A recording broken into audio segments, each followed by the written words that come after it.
Of course, I bring in another brand new edition of the Pan-African Drive here on Teledal TV with me, Tony Michael Howard.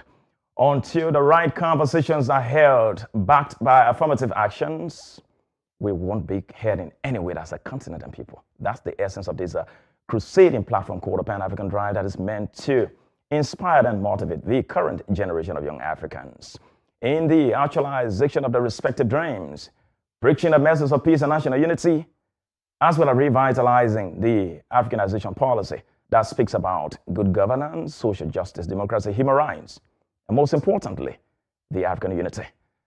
And for tonight's edition, we are super honored and very proud to be hosting a giant of intellectualism, a fountain of knowledge. You can best describe him as what I call a paragon of knowledge.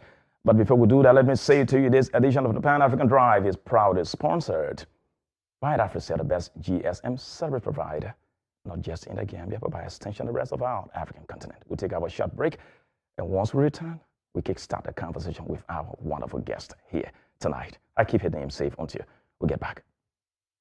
We've got fantastic new social media bundles just for you.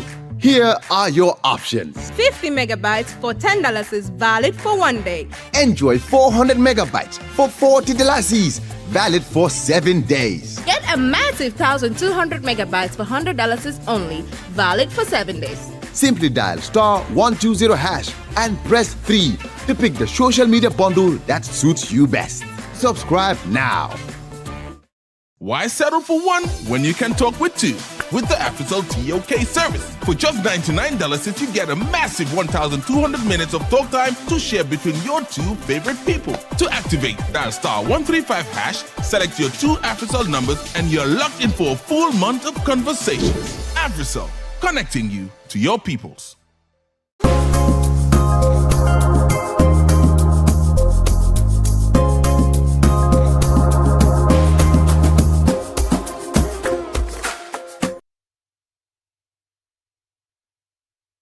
Welcome back from that short break. Like I said, this remains the Pan-African Drive here with me, Neil Socrates, and I'm super honored and very proud and privileged to be in a one-on-one with Professor Lukman Sagar of Nigeria, and he's an affiliated lecturer, should I say, professor at the University of Ilorin, Kwara State, Nigeria, as well as the UTG, that's the state-owned university of the Gambia in the area for political science, and he's going to be here tonight for the second time as my guest as we speak on the African liberation. Is it a reality or just a mere mirage? Prof, should I say welcome to this platform for the second time? We are very super honored and have you here, sir. It's an honor for me to be here with you this evening. And I said good evening, good morning, and good afternoon to our listeners, wherever they might be on the continent, and as well as wherever they might be on the surface of the earth, particularly those of them who are by birth, by descent, by color, Africans, whether in North America, in Europe, in Africa, the motherland continent, or those that are dispersed in the Caribbean, but who are of African origin and descent. That's a beautiful one, dear, from my guest. Prof, you're seated very humbly like this. We just turned 63 years, since 1963, that day in Addis Ababa, Ethiopia, when the 32 African leaders sat and then did a declaration of war, the liberty and independence of our one continent. Since 1963, today, on the 25th day of the month of May, we turned 63. Should we be happy? Should we be celebrating? Is it a milestone? Have we done well? The decision to form the Organization of African Unity, the OAU, was a very important step, as at the time we did that. And the OAU played its part, its role, for why it was created in the first instance, giving Africans, through their leadership, political leadership, the platform to speak with one voice. Then the OAU metamorphosizes to become the African Union, and Addis Ababa still continuing to serve as the cradle of the headquarters for the organization, and thus, to a large extent, the purpose for establishing the Organization of African Unity for pushing the agenda for African unity of purpose, both in the political and economic realm. We can say it is a rightful decision. Have we achieved the objective for which we set for the Organization of African Unity in 1963, which then become the African Union by the shared declaration? I can say there is no straight answer. We can say that we have made progress, but there are still continuing to remain teething challenges.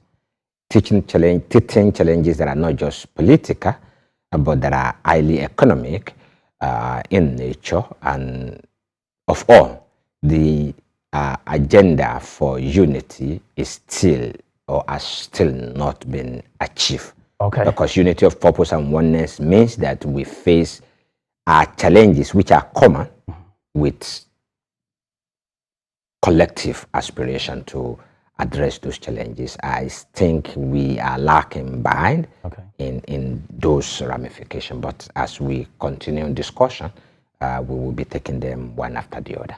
Okay, quickly, we're going to take a quick 1 minute break, just a 1 minute break shortly. We'll get back and continue the conversation. Quick break, please. We've got fantastic new social media bundles just for you. Here are your options. 50 megabytes for $10 is valid for 1 day. Enjoy 400 megabytes for $40, valid for 7 days. Get a massive 1,200 megabytes for $100 is only valid for 7 days. Simply dial *120# and press 3 to pick the social media bundle that suits you best. Subscribe now. Why settle for one when you can talk with two? With the AfriCell TOK service. For just $99, you get a massive 1,200 minutes of talk time to share between your two favorite people. To activate, dial *135#, select your two AfriCell numbers, and you're locked in for a full month of conversations. AfriCell, connecting you to your peoples.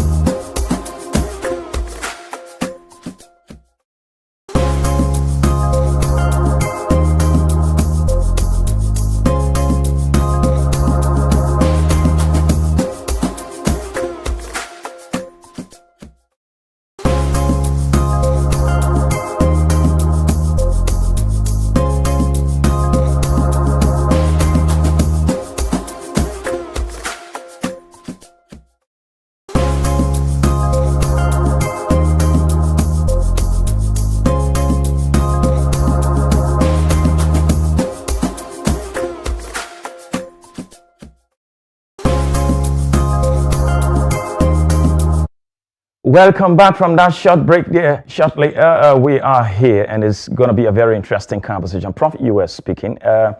Quickly, I know we're going to delve deeper into other issues on this very topic here, but what I want to understand from you is that if you have to do a comparative analysis of the number of years of this liberation, 63 today, compared to the level of progress made so far, would you say that years of existence, 63 years of deliberation, with that of the progress made, is it commensurate to the progress made so far, our years of existence? I think it would be wrong for us to go that very particular lane to take years of liberation and then ask whether the level of progress matches, because one is time, one had to be concrete in relation to what is delivered.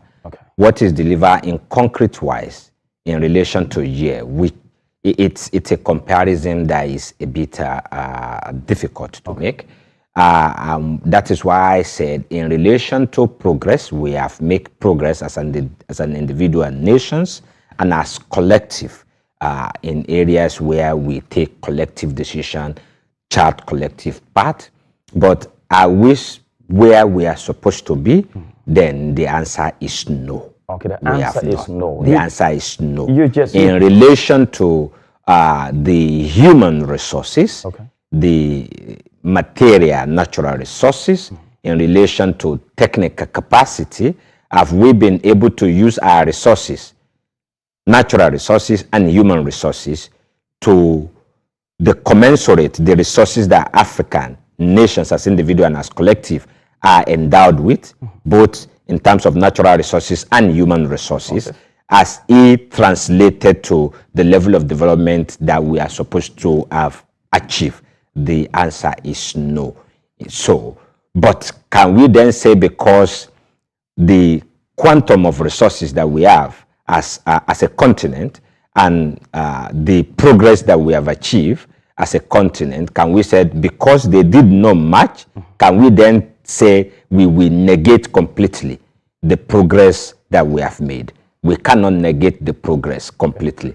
There have been progress, there remain challenges, and for every human collective, no matter the level of advancement, technological, economic, or societal development in terms of social engineering, there will still be challenges. There will still be challenges. Looking at a core value of the OAU, now AU, the focus point, what the drive was all about, or what the drive is all about, what would you say the progress made so far? Because you've emphasized we've made progress. Yes, we've made progress, undisputed. But for purpose of our diverse audience, enlighten Africans, what are the areas that you think we've done well since that 1963 meeting to date? Where have we tried? I can say that if you take if you disaggregate, some countries have witnessed tremendous progress in relation to economy, in relation to infrastructure, in relation to social service delivery, right?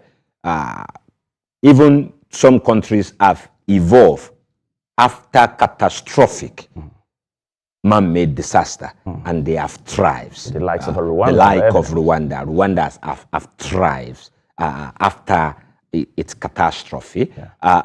If you take Namibia has made progress. And don't forget, when we talk about Namibia and we talk about progress now, the first recorded genocide was against the Herero and the Nama of Namibia by the German. Of course. And that decimated the current the population of the Namas and the Hereros, the main ethnic nationality in Namibia. But yet, Namibia has made tremendous progress. Botswana has made progress, especially in relation to devoting resource rent from resources to infrastructural development that pushes economic growth and development. Botswana has made progress. South Africa, after apartheid, tend to make progress, but it has derailed to a large extent. If we compare, what's hindering that? If we what is hindering it is largely governance challenges. The same governance challenges that majority of African nations, the continental phenomenon, poor governance, corruption, nepotism. It has also eaten deep into the fabric of South African society. And the manifestation of it is the anger that an average South Africans on the road, on the street, are exhibiting against fellow Africa in the form of xenophobia attack on businesses of non-South African national, among others. But if, for us not to digress, some nations have made tremendous progress as individual level. In the context of groups, there have been progress that have been made, especially in relation to facilitating cross-border trade, cross-border integration of the economy, whether in terms of free movement of people, goods, and services. For instance, SACU, the South African Customs Union, that comprises South Africa, Lesotho, the Kingdom of the Avon, the Kingdom of Lesotho, Swaziland, Namibia, and Botswana, the five countries, Eswatini. The five of them who belongs to the South African Customs Union. There is free movement of citizens, economy is integrated, power is shared between them, energy. So that is level of progress because of the integration that have occurred within the South African Customs Union. I'm not talking of SADC, which is the broader that's a South broader body African, for South African regional body. Yeah. so which is broader than SACU. SACU, It's just an annex. yes, SACU is more compact because there is cross-border ethnic relation. Let's say the Soto, the Swazi, so there is that much connection within SACU. Much deeper chemistry. SACU is more compact. Yes. Compared to the larger SADC that are taking many nations. Within the context of ECOWAS, you said, yes, we have not really, I can say Southern, West Africa and Central Africa have lagged behind more. Seriously? Not in terms of integration. West Africa has made tremendous progress in terms of integration, but in terms of governance. In terms of governance, some of the most deadly conflict has occurred in West Africa. The conflict, the civil war in Liberia, the civil war in Sierra Leone, the conflict in Guinea, the conflict in Ivory Coast, Guinea-Bissau, the long-running, decade-old Casamance conflict, civil war. Togo. Togo. Of course, in Central and SADC, Congo, as Democratic Republic of the Congo, not Congo Brazzaville, has not known peace since the death of Lumumba. It has always been one rebel movement rising up in Goma, in Kifu, in Lubumbashi, or the other. Largely rebellion that are fueled by resources and the need to capture rent from resources. Thus, if you look at it, if we take it, sub-Saharan Africa, North Africa, you see the level of growth until NATO and France caused the catastrophe that becomes Libya. North Africa was relatively thriving, tremendously thriving. Of course, they tend to often see themselves as not being part of the rest of the continent, but now reality is setting in for everybody. Many of the crises in the Sahel were as a result of the collapse of the Libyan army, that weapons that now saturated the Sahel, which then becomes a driver, or which fuel, which continue to sustain insurgents, non-state armed actor in Mali, in Burkina Faso, in Niger, part of northern Nigeria, in northern Cameroon, in Chad, the whole of the Sahel. But before the Arab Spring, before the Libya imbroglio, before Libya imploded, largely aided by NATO and France, North Africa was doing relatively well, right? Southern Africans were also doing relatively well. The East African economy, particularly Kenya and Tanzania, are doing to some extent okay. So there have been progress, but the progress, is it commensurate with the natural endowment in terms of natural resources and human resources? Because African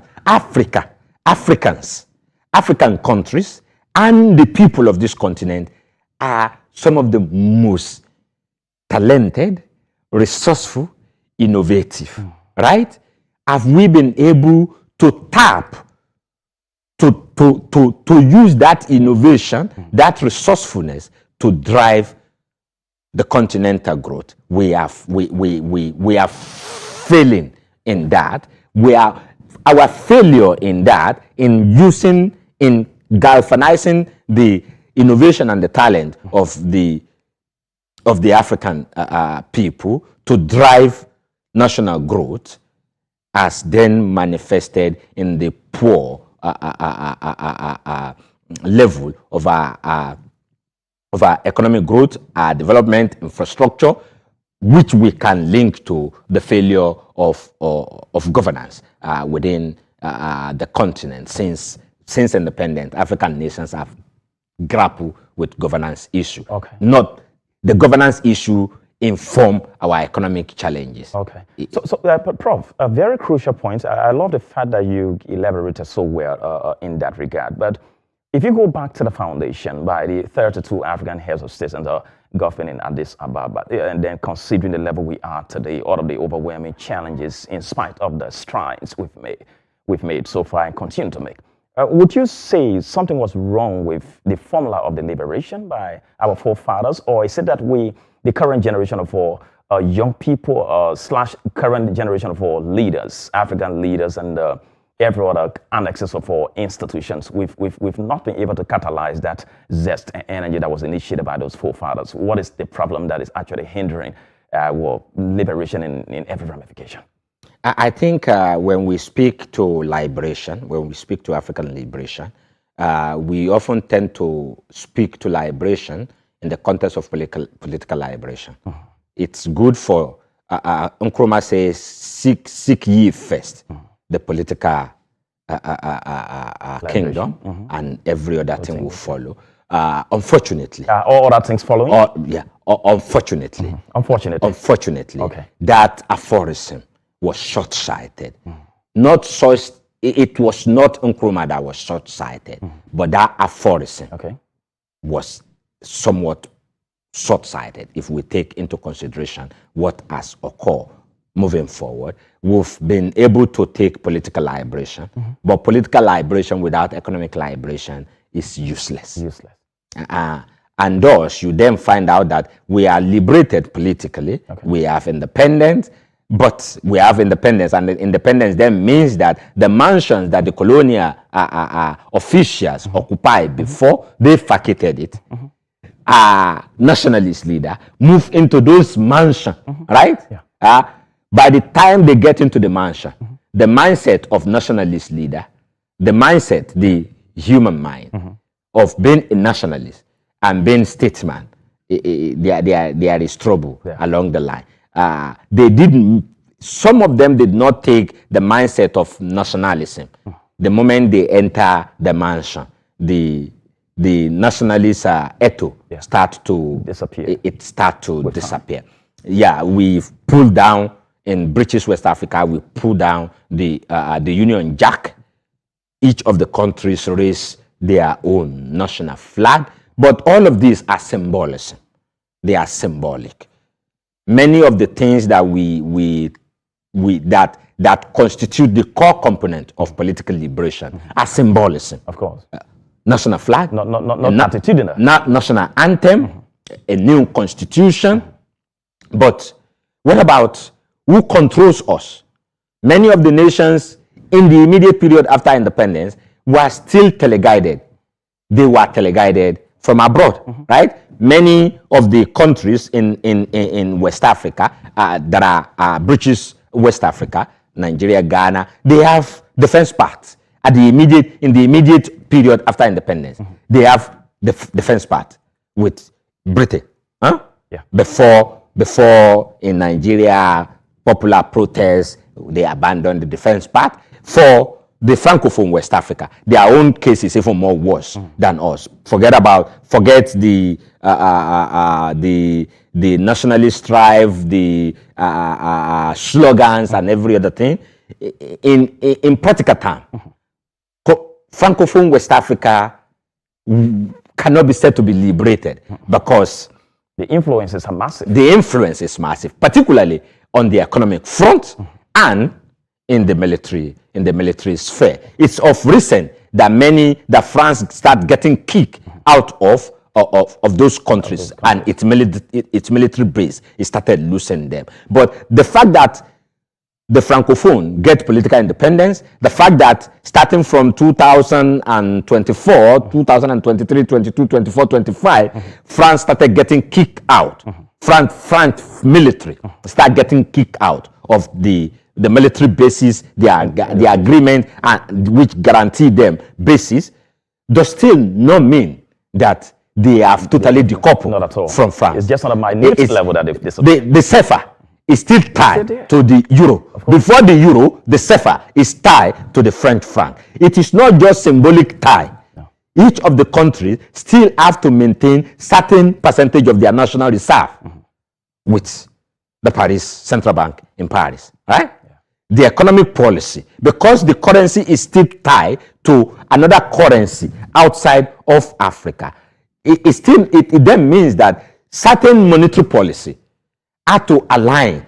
It's not independent. It's not independent. Many of the monetary policy for the CFA region is still the monetary policy still must have to. It's still tied to the April Spring of Western Europe economy through France, which then means that anything that happens there automatically impacted them, whether there is the need for them to be impacted or not. But because there is no decoupling, it then means, yes, of course, globalization means everything. The world is interconnected. But if you are strongly tied as a prong to another, it then means that small structural shake in those economy that your own economy is tied to, a small structural shake-up will throw your economy off guard. And it is not just one economy that is being thrown off guard.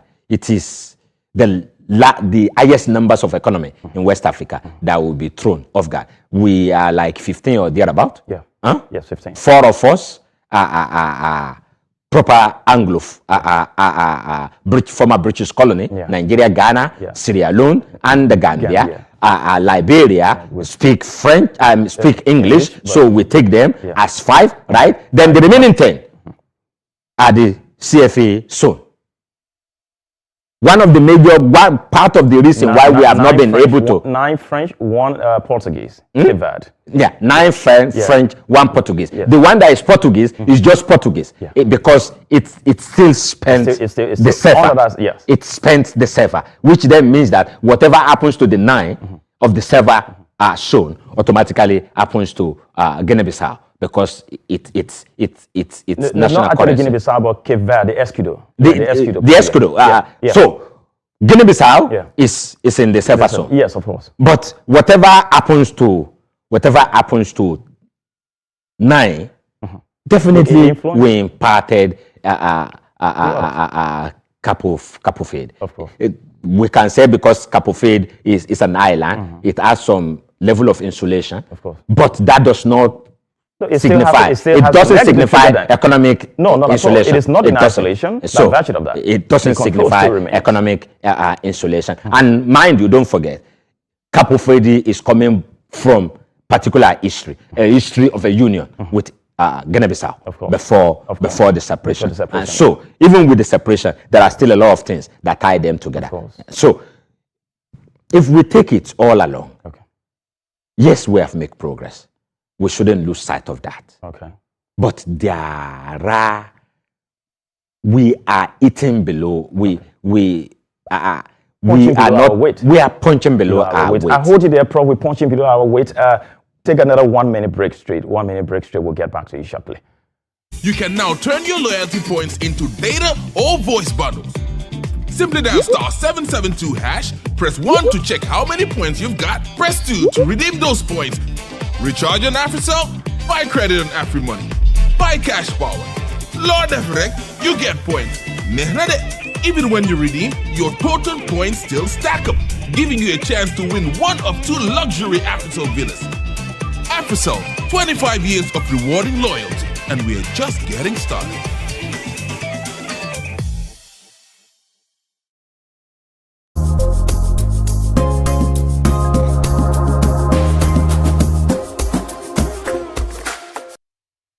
Thank you, dear, and welcome back from that short break. I'm afraid time is not in our favor for this conversation, but we're still going to bring Prof back here. Prof, you've understood, you've spoken highly of the major strides made and then the challenges arise. What should be the focus at 63?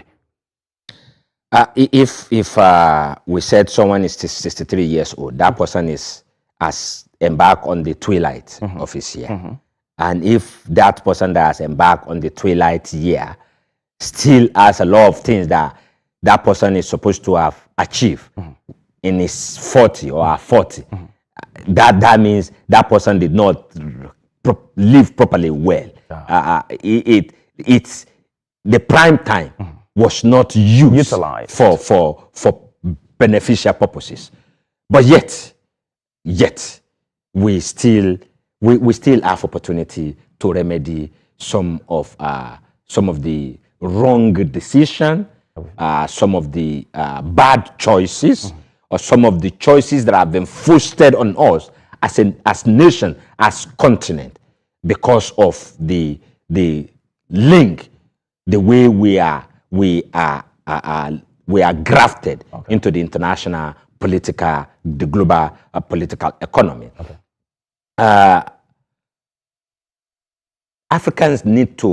African nations, our leadership, our political leadership, our economic elite, our economic powerhouse, like of TAF, Dangote, and the rest of them. Dangote consistently of recent start talking about the fact that Africans need to invest in Africa before it can call the international investors to come invest. You must demonstrate that there is progress here, it is safe, and there is wealth that you can make here if you invest on the continent from the economic elite. But as much as the like of Dangote, we want to invest in Africa, which he has done across many countries on this continent, if the political environment is that is stifle innovation, that stifle development, that if the political environment is that which encourage and promotes nepotism, corruption, wasteful management of national resources, if the environment is that does not put in place the enabling framework that can enhance private investment, that can also encourage the growth of public-private innovations and investment, then there's no room for progress. There is no room for progress. Room for liberation. As much as we wanted to be optimistic about the fact that we have the potential to be great, if the political leadership did not create the enabling environment through policy framework, through enthroning good governance, through promoting and defending human rights, through enhancing women and youth empowerment, then what are we celebrating? It's a mirage. What are we celebrating? And what is the future? The future, I will not sugarcoat it. For the continent, unfortunately, I am an optimist. But for the continent, some of us who are optimistic, we are getting tired of being optimists, because optimism must be backed by affirmative action. Yeah, optimism it has a lifespan. If it cannot be for too long without, it has to be measured. It has so within that context, as much as I want to be optimistic, as much as I am an optimist, as much as I am a pan-Africanist, and I is optimistic about the future of Africa, taking into consideration the endowed natural resources, and more importantly, the human resources that will work on the natural resources to deliver growth. Our governance, until and unless we get our politics and governance right, we will not be able to, those human and natural resources, we will not be able to turn them to catalysts for continental greatness. And it has been challenged for decades. That it still remains in challenge now, it's not giving many of us hope. It's not giving many of us hope. That's the voice of our Prof. As you see that with me, I'm afraid we have to call it here shortly. Just before I take leave of you, Prof, what are your final words to the masses, to the leadership of the continent, just before we take leave of you? I think the message should be to Africans that when, especially now, that many of the nations on the continent are democratic, voting in an election and voting in a government is not the end of our civic and political responsibility. When we vote people into power, as citizens, it's our responsibility to demand accountability, transparency, and good governance from them.